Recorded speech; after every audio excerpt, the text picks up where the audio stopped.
is by choice, isn't it? Because now the world is a bit global, and by choice, people can decide to do what they want for several reasons, but it is not the reason why they do. It is more of an indoctrination. What you know is what you've been subjected to is what you. Anyone can go that path if what is around you is what they preach. Okay? So that is one of the things that I had in my talk. There are many other unusual sexual behavior that we need to know. But I think my answer is no. It is more of environment. It's more of environment that determines unusual sexual practices. So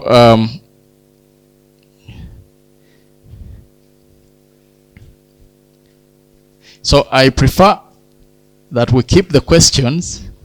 You write them down nicely. I'll be glad to answer all of them at the end of the session. Isn't that nice? Okay. Keep all of them.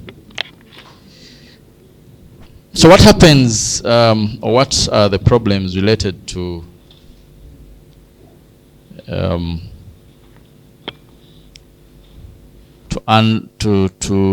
bad sexual practices?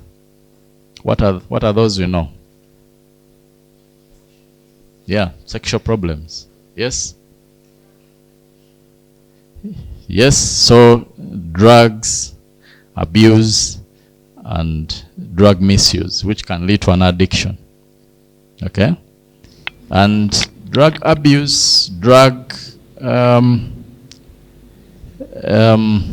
misuse, including alcohol and enhancement drugs, usually are driven by sexual desires, usually. And it starts in youth and adolescent when they feel they should attain a certain level of power, of satisfaction. Okay? So they will start to try out on some drugs to enhance their potential, to make them look muscular. It can only cause a lot of other problems, including crime,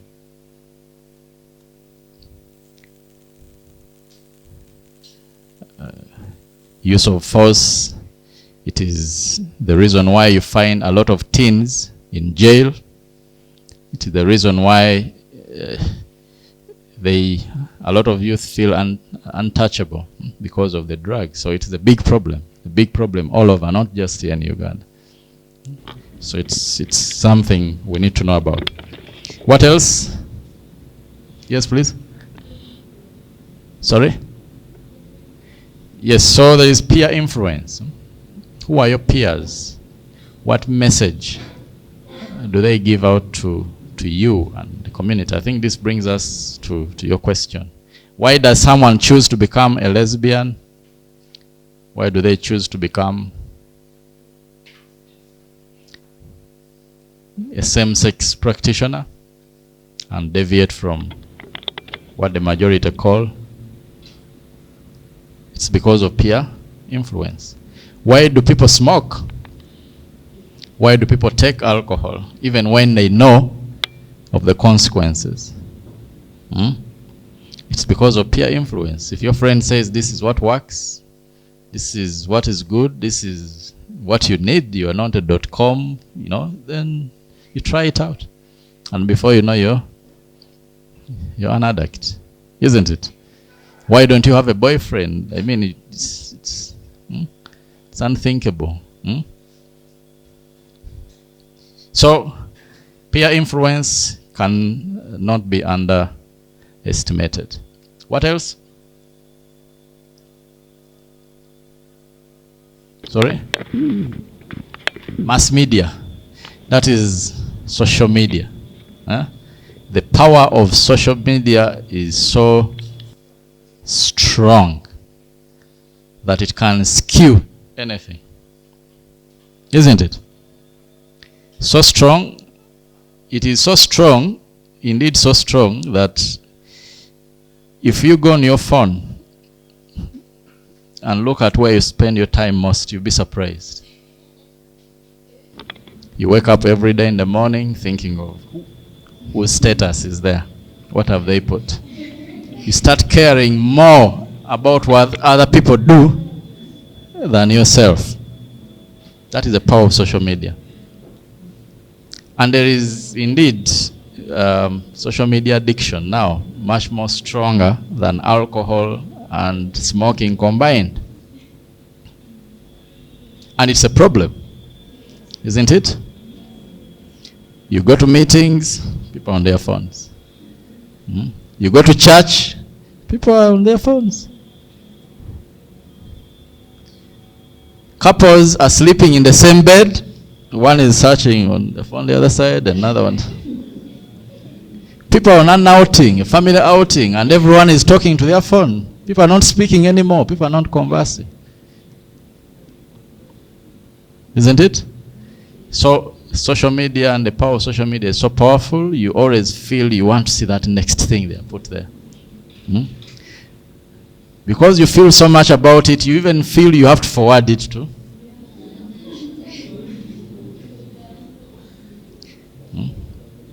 So, and most of the time, the things they are talking about, the things that that feel worth to forward, don't tend to be so nice, isn't it? So social media, yes, it is actually, this is the platform where people are now looking for solace, for knowledge and everything. So if you are not very careful, you end up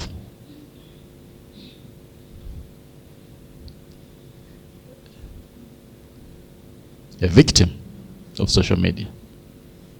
What else we need to talk about? Anything else? So maybe I should also turn my question and ask, what are the problems related to poor sexual practices?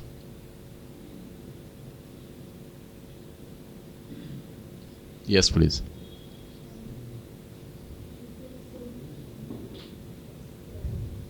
So there is a risk of getting diseases. Big topic.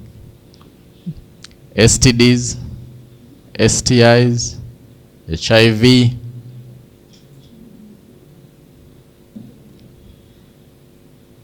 all come from poorly managed. Sex is not a bad thing, is it? Indeed.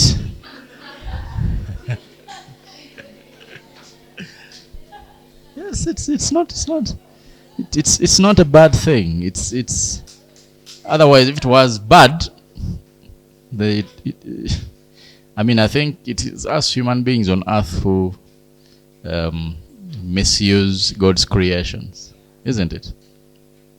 But sex is not a bad thing. It's a good thing, and I'm talking on a scientific point of view. When people have good, in quotes, good, later we shall discuss what is good and what is bad. Good intimation. Of course, first of all, you're supposed to have intercourse with the person you want, with the person you feel you like.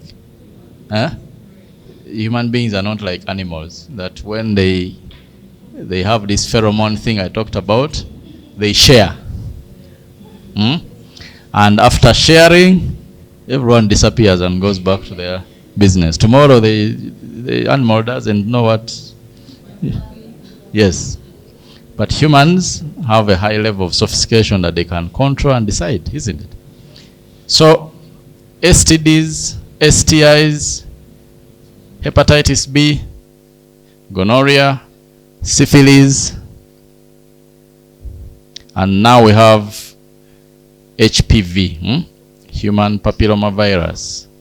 It is now the next in thing, and a lot of people don't know about it. Human papillomavirus is sexually transmitted by males who are symptomatic Unfortunately, it is very difficult to test them, even to catch the virus. When it gets to a female, it loves the cervix and the vagina. It will start growing there, live there for the next 5 to 10 years before it starts causing disease. You can live with HPV for so long, minimum of 10 years, before it starts causing you changes of cervical cancer. It is a very lenient disease. But when cervical cancer is undiagnosed, then it is a fatal disease. It is one of the commonest cancers now in sub-Saharan Africa. It is so bad that we used to see it in women above 40. Now we are seeing it in young girls of 24. So if you're seeing cancer of the cervix in a girl of 24, what does that mean? I said the virus takes 10 years. When was her first sexual debut? So the sexual debut of this country has gone down to as low as 9 years. That means on average, a woman at 9 years have already had sexual intercourse. And this is the truth. The youngest girl I've delivered was 10 years. 10-year-old from Busoga. How old was the father? The father was a border guy. And he was about 13 years. Yes.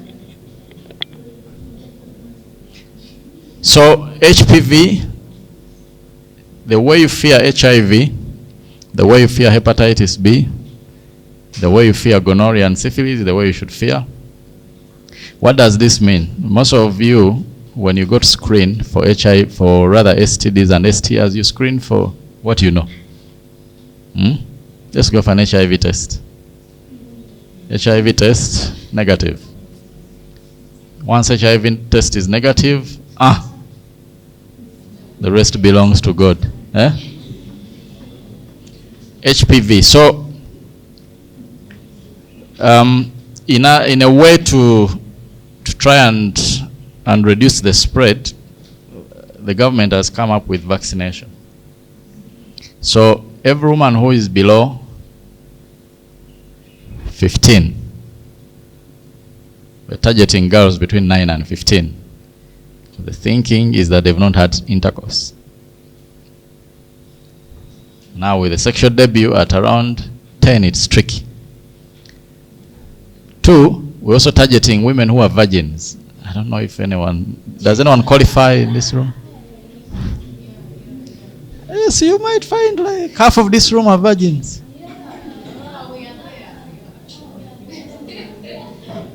So if you are one, then you qualify for the vaccine. Okay? Qualify for the vaccine of HPV. So STDs, yes, you should fear them. You should always know that. And you know the problem about STDs is that they cause to a woman, especially to a woman. I said the woman's reproductive system is an open system. Isn't that what I said? Whatever is dumped there ends up in the abdomen. Okay? And how does it get there?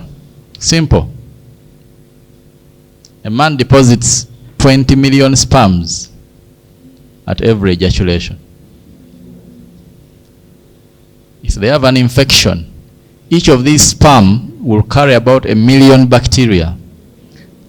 Free transport. And the sperm will swim all the way to your tubes.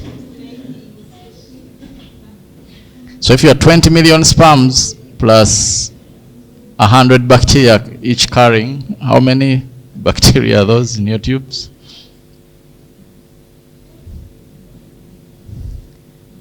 And you know what happens?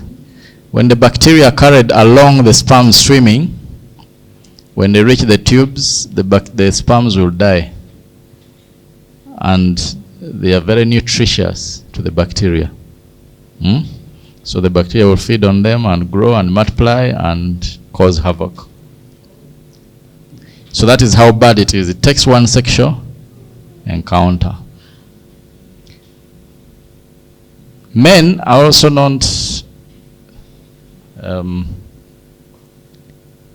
free from this, because when they keep getting recurrent infection of gonorrhea, especially, it goes and destroys the tubes. Men also have tubes that carry sperms, and sometimes they get infertile. But 80% of women who have infertility, especially young women, I'm seeing a lot these days, between 20, 25, they have now gotten married, and they say, now I'm settled. That's what they say.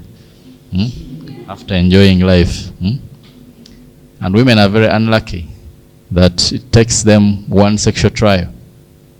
They might not have even moved a lot, but one with a carrier is enough to knock out your tubes. So on average, every week I see 10 women coming with infertility between the ages of 25 and 30. And most of them have tube blockage, either from STDs or endometriosis. 80% is not a small number. So we should fear these, okay? Should fear those. What else? What else is a consequence of bad sexual practices? You know these things. Yes, please. Mental illness, yes. How does that come? You want to answer that? Yes, go on.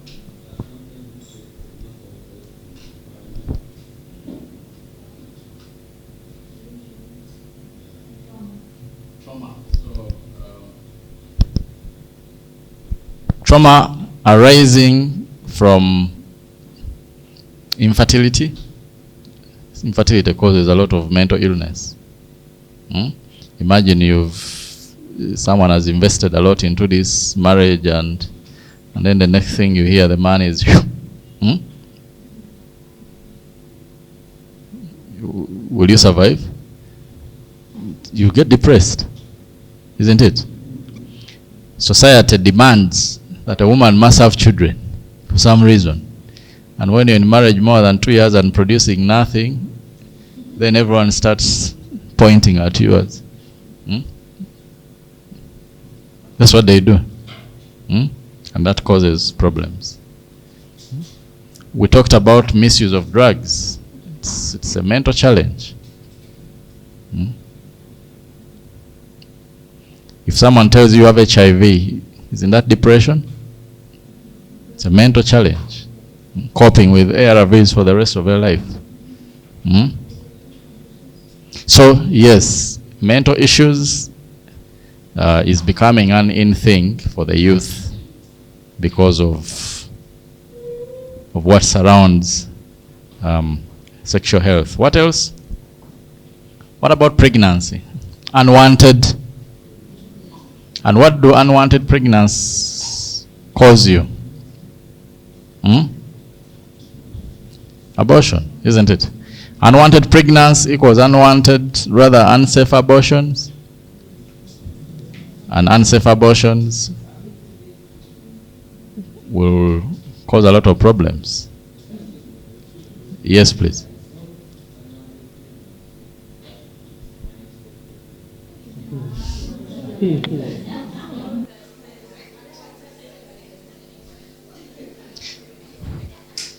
Yes, it is true that a lot of women have unexpected pregnancy, including most of us are born through unexpected pregnancy, isn't it? Maybe we say unplanned. But what happens when the unexpected pregnancy is unwanted?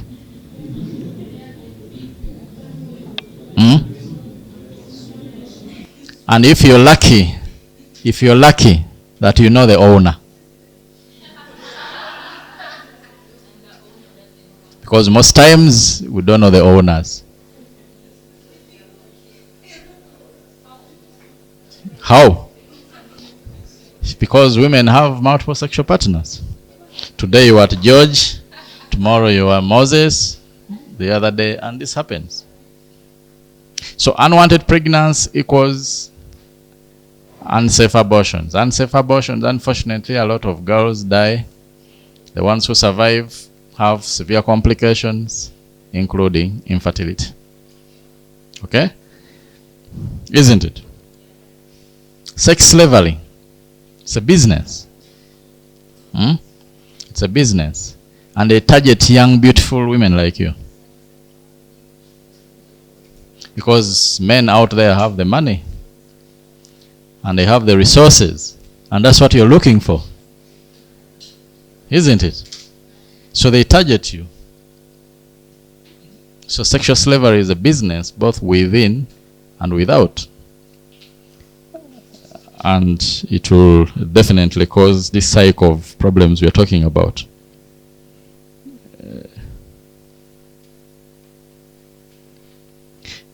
Then you have issues like masturbation, pornography, prostitution, FGM, female genital mutilation. You've heard of those? There's some cultures where we believe that if you do not cut off a woman's clitoris, then she cannot be a woman. And government is busy fighting this. But it is true, yes?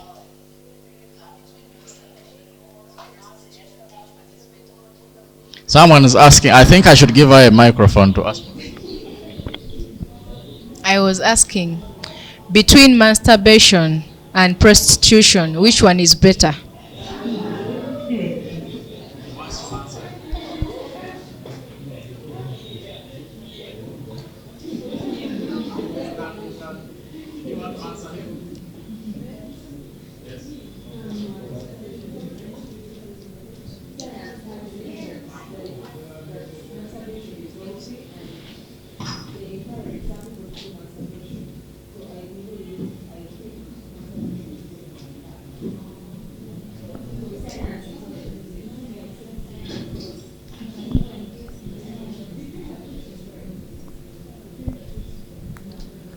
So why do people do masturbation? Yes, the male wants to answer.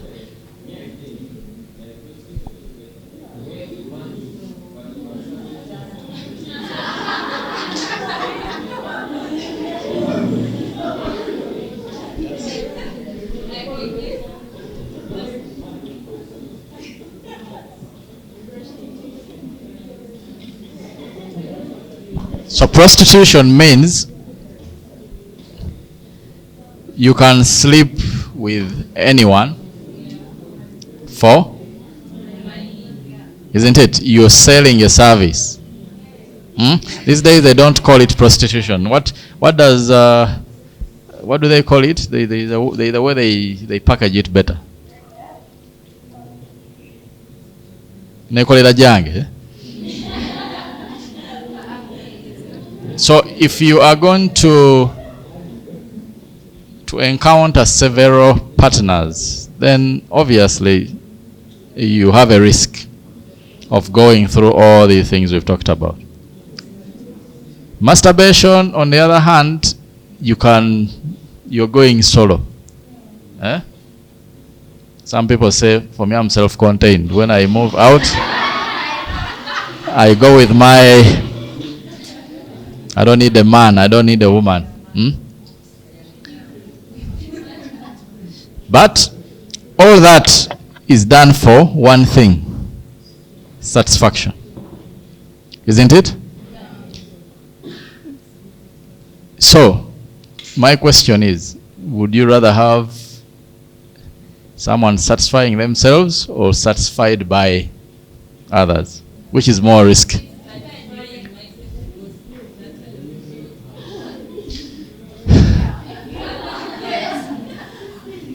The men want to have a contribution.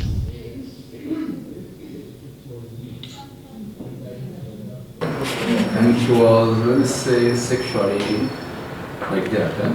So I would prefer her to do masturbation than doing the sexual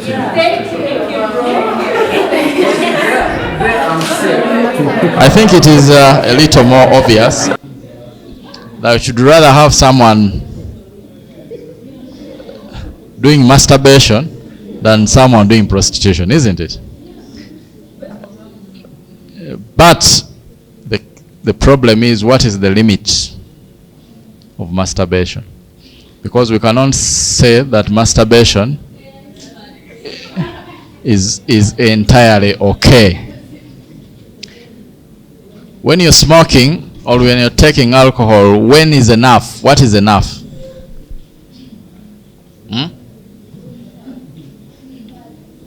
So, the biggest challenge I get, and this is from experience, masturbation starts usually out of loneliness. It is also true that women who are married masturbate, just like men. Why? Loneliness.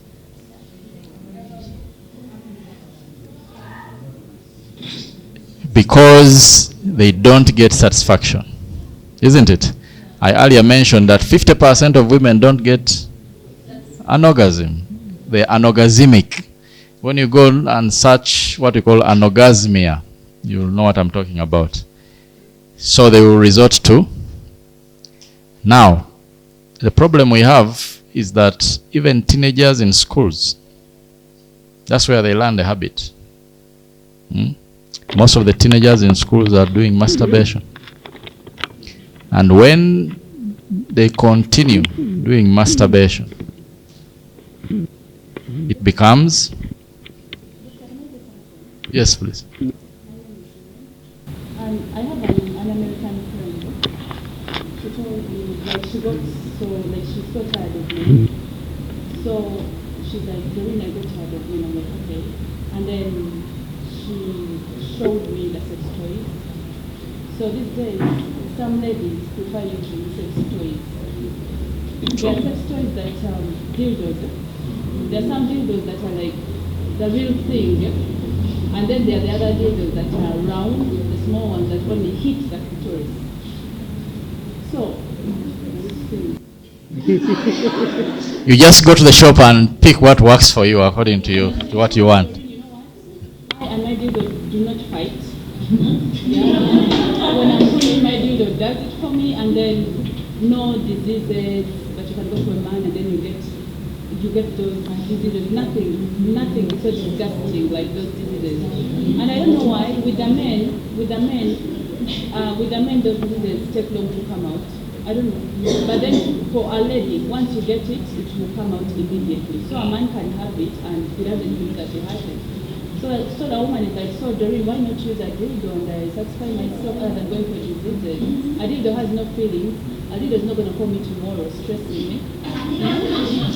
Yeah, that is correct, and all that comes out of loneliness, isn't it? There has to have been an experience sometimes that takes you off. Of course, we are not saying that is correct. Everyone would have preferred the right way, isn't it? Having a partner who satisfy them in everything, not just money but even sexually, isn't it? Because that is the whole bit about companionship. But when your wife or your husband resorts to that, then it's a problem, isn't it? Because the sex toy is considered to be better than the man, isn't it? So I will come back to you. So what we are saying that it is a problem when it becomes an addiction, especially when this vice is got at an early age. Remember, we are talking about the youth and sexual health.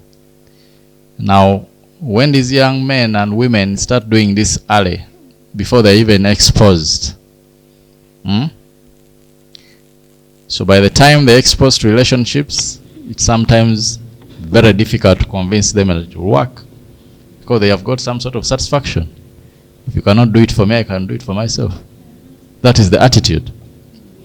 And indeed, I've seen a lot of men coming to me saying, how can I get out of masturbation? I have intercourse with my wife, I cannot have an orgasm, and I have to go to the bathroom to satisfy myself. I leave her in bed. What do I do? And you look at the gentleman, he's so, and this happens the same with women, though it's more common with men. So it is an addiction, and a very difficult addiction to give up. Because once the brain is tuned, it's just like teaching a dog that a bell equals a bone. A bell equals a bone. It will learn that whenever they hit a bell, so it's the same thing. The brain gets used to some sort of habit. And they say habits die hard. They die hard. So getting rid of that habit when now you think you should have a companion is a problem. So that is what we're talking about. We don't want anyone to substitute the natural human being for a vibrator or a sex toy. Okay? So that is a bad vice. So just like pornography can get addictive, because these guys are actors, isn't it? They do it for money. And when we look at them as youth, you think, oh, how can I do this? I think this is what makes you a sexual prowess. And the actors, and most of these things are not true, are not correct. So it becomes an addiction sometimes. And youth are busy feeding on pornography. And you'll be surprised at how much they know. I have sons, but sometimes I worry when they lock themselves in the bottle. The other day, when they hit 18, I bought them some phones. That's what they wanted most. But now the problem, was me controlling the phones. And sometimes they come and say, Dad, I need airtime. You give them airtime. They put data. And the next thing you see them, they are hiding in the bedroom. So they became so much addicted with their phones that we could not converse anymore. The television was abandoned for me. So there's no way I would call to talk to them anymore. And now I'm considering taking away my phones. So you can see, you don't know what they're looking at. That is so exciting to keep them away. And this is the power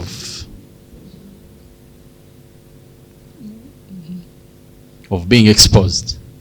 You can get anything, and you can get skewed into any direction. So that is where self-control becomes an issue. How much do you need to know? How do you use the information you get to the benefit of yourself?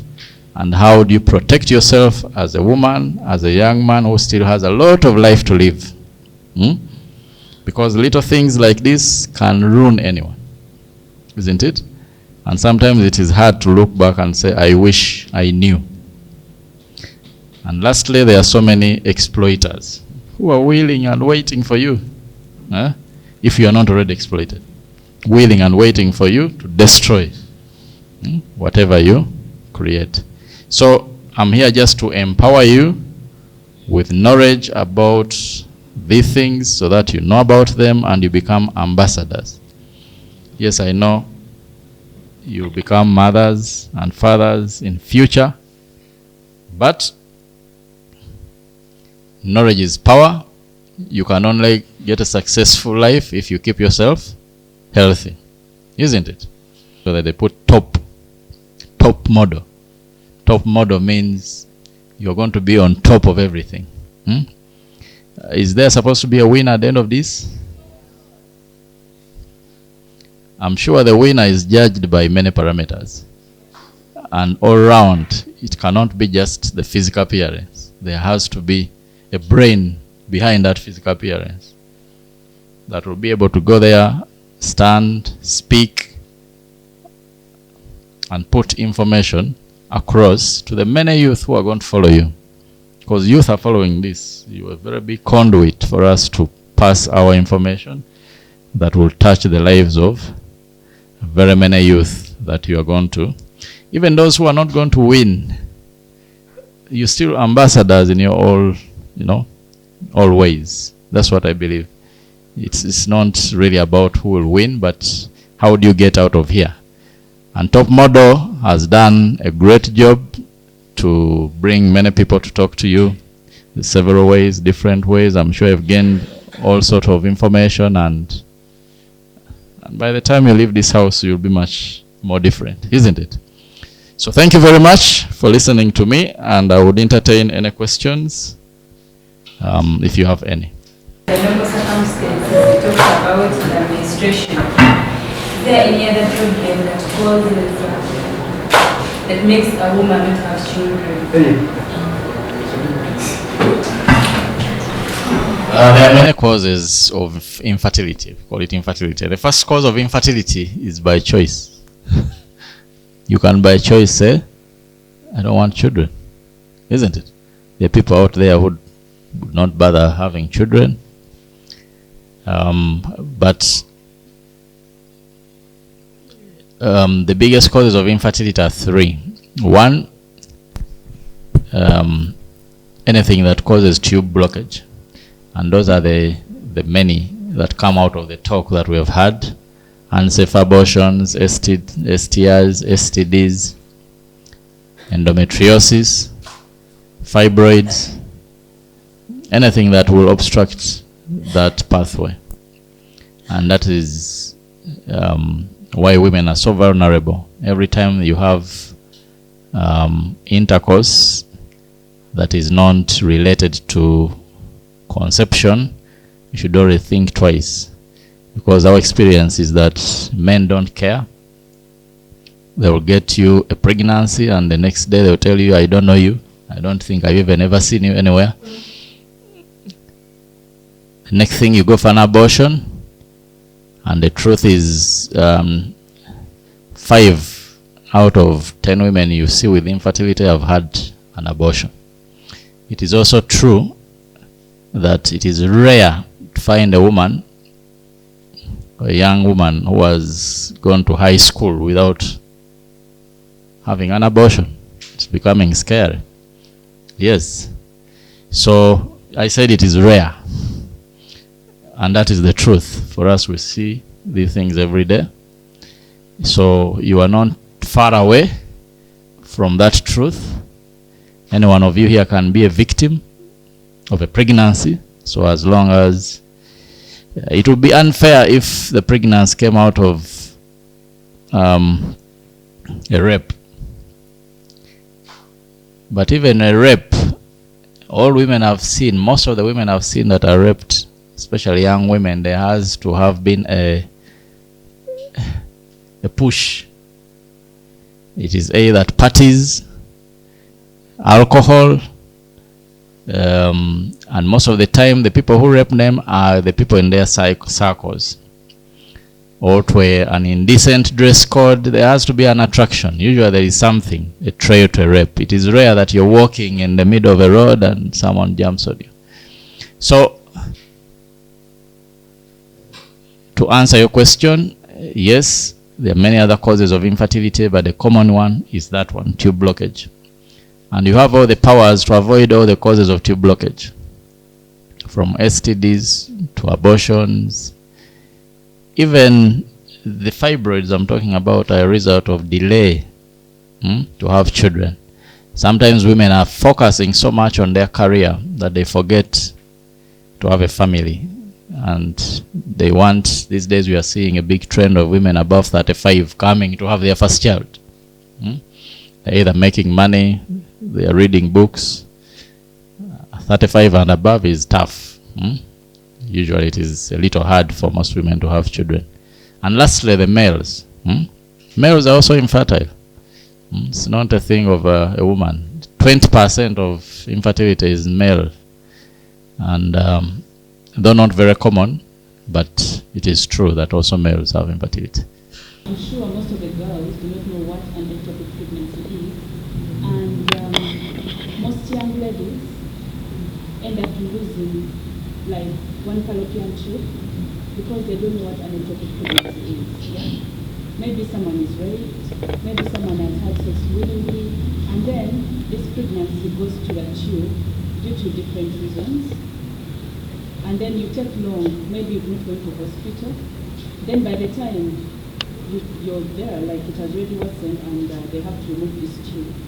And then, in case someone has one fallopian tube, when do they cease to get, like when do they cease maybe like to get pregnant or something like that?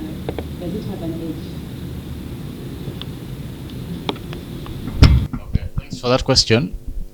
Still it takes us back largely to what we have discussed. Infertility or subfertility, as we call it, failure of a woman to get pregnant or to conceive. Ectopic pregnancy is one of the risks to infertility, and it means that instead of the pregnancy growing inside the uterus, it gets stuck in the tube, and it grows in the tube, and because the tube is so small, it will not accommodate the pregnancy. It will rupture or burst, bleed, and you're taken to hospital as an emergency. And when you come to us, the only thing we can do usually is to remove the tube with its pregnancy so that we can save your life. That's what it means. But my focus is what is the cause of these ectopic pregnancies. That is my focus. Why would a woman get an ectopic pregnancy? One, there has to be some sort of blockage in the tube. And what causes these blockages? One is STDs. STDs, STIs, which you have acquired previously. I said here that a woman's design is an unlucky design, because whatever goes in ends up where? In the abdomen, and that's where the tubes are. And what carries these infections up there? It is the swimming sperms. So the male will deposit their sperms there with bacteria, and they will happily run away. They have had an orgasm and they're happy. But a woman is unlucky, because all these sperms, the 20 million sperms, are going to swim up into your tubes with bacteria infected. Free transport. Then the bacteria will cause havoc and destroy your tubes, leave scars, become narrow.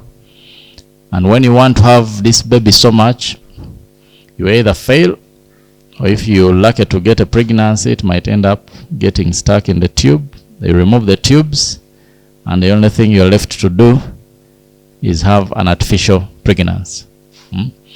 The other common cause of ectopics that we see these days is use of the morning after pill. A lot of you young girls think that emergency pill is a solution to stopping a pregnancy, because you do not want to use condoms. You don't want to use barriers anymore. Women have given me excuses how these things itch them, how they don't smell nice. Now the manufacturers have made them strawberry, vanilla, and all the things for you to tolerate, and then you don't like the chocolate because now it irritates you, and all these are excuses to have unprotected what? Intercourse. Now when you have unprotected intercourse, the next morning you will quickly run to a pharmacy, give me P2. Now these days you call it P2. You've heard of P2. P2 is an in urban word now. Postina women call it P2. Mpayoka P2. Every woman is moving with a P2 in the bag among the necessities. And this is not a joke. Women are moving in town with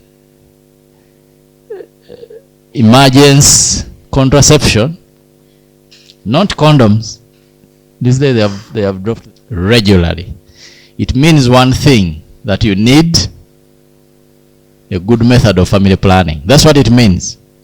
It means you are unsecure. Your life cannot be an emergency all the time. Isn't it? That for you, you're busy waiting for that. emergence to happen, that means now you need a safe method of family planning. And when you take this emergence pill, one of the things it does, it slows down the tubes. It slows down the movement of the tubes. So that means that if you get pregnant, because they are not 100% safe, sometimes you get pregnant off them. When you get pregnant off an emergence pill, most likely it will be an ectopic. So if it's an ectopic, then it's problems. So yes, thanks for addressing that. It is one of those things. Yeah, you talked about menstrual blood, like if it doesn't come out, you said it goes back into the abdomen. And I wanted to inquire, they told us menstrual blood is clean. So how does it cause complications? Yeah, good question. So one, I said that in order for this, I hope all of you now know what menstrual blood is. I think I elaborated. It means that the layer of the uterus that was built waiting for a pregnancy and hasn't got a pregnancy will now shed, isn't it? In this layer, there are many other things. There are nutrients which are supposed to grow this embryo. There are chemicals which will aid the baby to attach properly. And these chemicals are the ones I'm talking about. When they are not shed out and they go where they don't belong, then it's a what? It's a problem. So when you say woman cramping every month, don't take it for granted, because cramping is normal to allow the shed layer to come out. But if cramping is excess, then the blood is likely to most of it, of course, will flow down, but some of it will continue. So that is what happens to women who cramp a lot. Most blood will come out, yes, but there is little that keeps falling back into the abdomen. That is the one we are talking about. It keeps accumulating every month, then it starts to irritate. And that irritation causes scars and will block your tubes. And these women have a lot of issues. If the menstrual blood with its chemicals continue building, it can dig into major structures. I've seen women, like I told you, we had that camp, and the few women we worked on who had endometriosis, and these women have had it for years. It comes after years of neglect of this pain. These were young women. One was in 32, the other one was, I think, 34. One of them, it had eaten into the intestine, the bowel. Every time she goes to the toilet, she defecates blood. So we found that it had eaten the entire intestine. We had to cut it into two and join it. The other one, it had eaten into the bladder that stores urine. So they used to treat her for UTI, but it was endometriosis. The bladder was eaten up, and it's a problem. So the reason I'm telling you this is, don't neglect women who have severe cramps. They should visit a medical worker so that we are sure it is a normal process, not an abnormal process, because by the time you start wanting to have children, it might be a problem. Hope I answered your question. Yes. Thank you so much, Doctor, for this wonderful information you're given to us. I have 3 questions, and one is, we are talking about blocked tubes. Apart from severe cramps, what are the other severe cramps? What are other signs to know that you have the blocked tubes, so that you treat them earlier? I also wanted to ask about the safe days. How reliable are they? Can you really trust the safe days? Maybe you can give me a percentage, maybe 80% you can trust them, or something of the sort. My 3rd question is, I've had so many people have resorted to herbal to solve the issue of the severe cramps? Is it really good, or it has its negative effects? Yeah. Okay. Thanks. Though I didn't get your name, but Jocelyn. Yes. Yeah. Those are important questions out there you raised. One is I'll start with the issue of safe days, because when I was talking about the menstrual cycle, I was trying to empower you to know what is normal. Because you're going to live with your menstrual cycle largely 3/4 of your life, isn't it? As a woman, the biggest part of your life is in the menstrual, in a reproductive age. And that means that you should be comfortable, conversant with your menstrual cycle. 80% of the reasons why we receive women in hospitals is because of their menstrual cycle. That is also true. If they are not pregnant. So the menstrual cycle should be known, should be studied, should be predictable. I think that's what we said. Every one of you should know their cycle. How many days? How does it behave? When am I likely to have the next? That's what we call predictable. It is the only time you'll be able to say that I've missed a period. I've seen women coming to us after missing. There's a woman who came to me and she had missed 8 periods. She was 8 months pregnant and she didn't know that she was pregnant. And when she came to me, she even swore that she has never slept with a man for the last 1 year.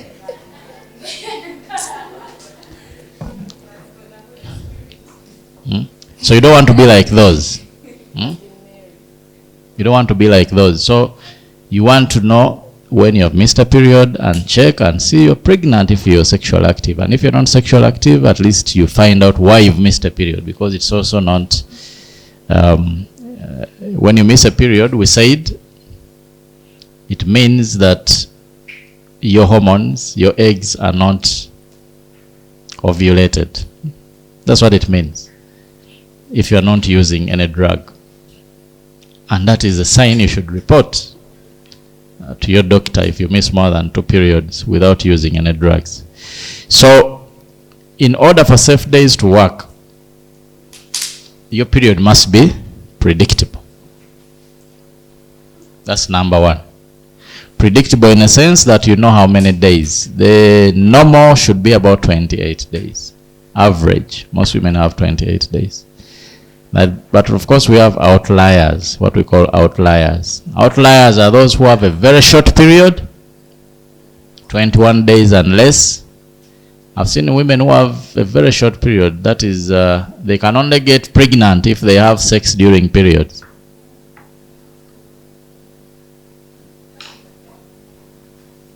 And those who also come to you with infertility, complaining they cannot get pregnant. Because when they decide to have intercourse, they have it in safe days. Their cycle is dry in safe days.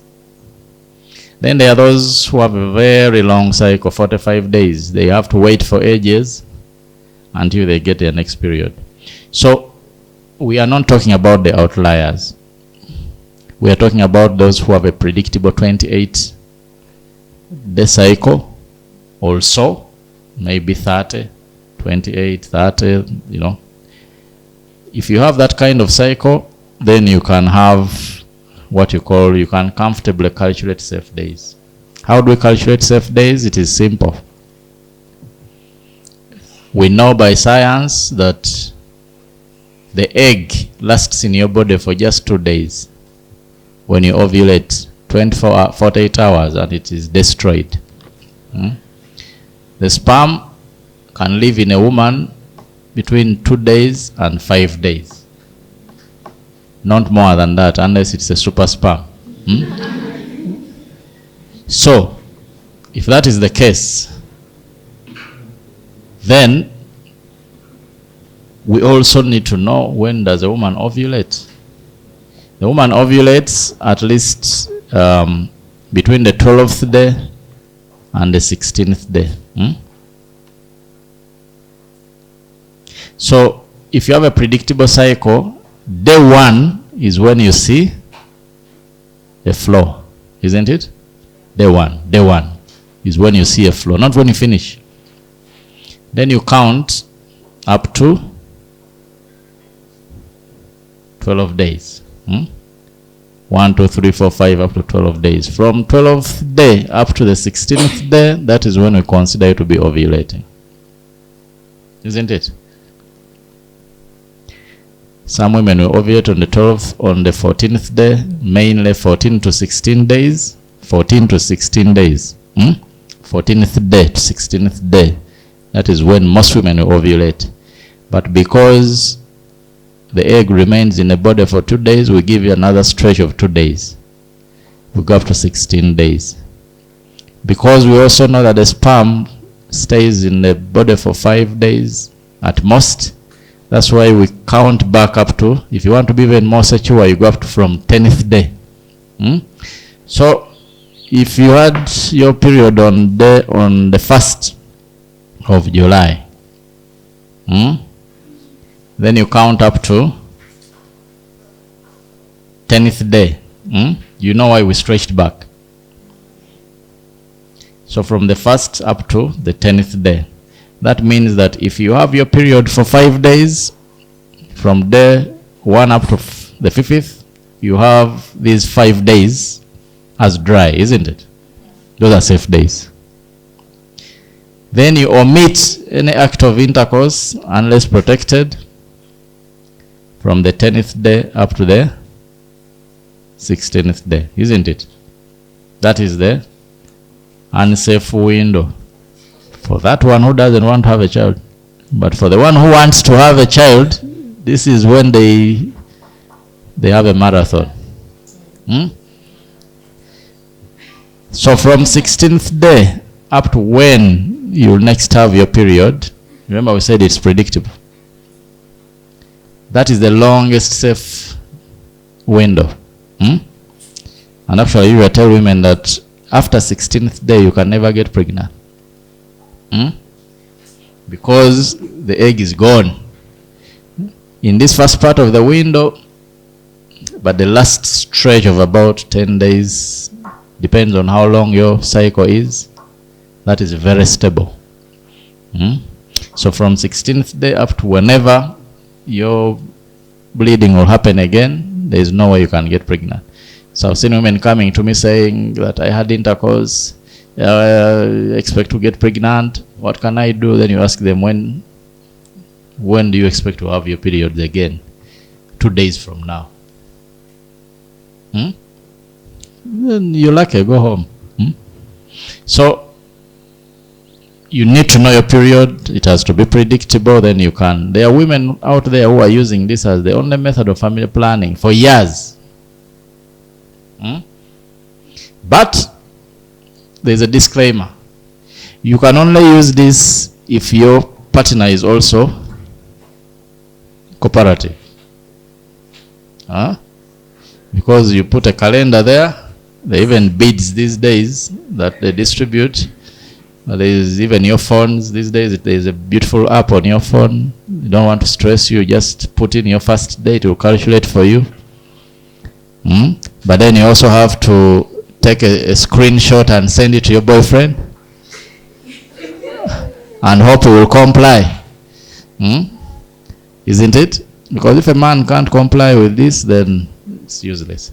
But if in an event that you find yourself having intercourse in the unsafe days and you don't want a pregnancy, this is the only time we say maybe. The morning after pill is important. But I don't expect you to do it this month. The next month it's also an emergency. The another month it's also an emergency. Then you become a what? A problem. And if you have to use an emergency, it must be immediately. That is why some women get pregnant and they get ectopics. They use the morning after pill a day after.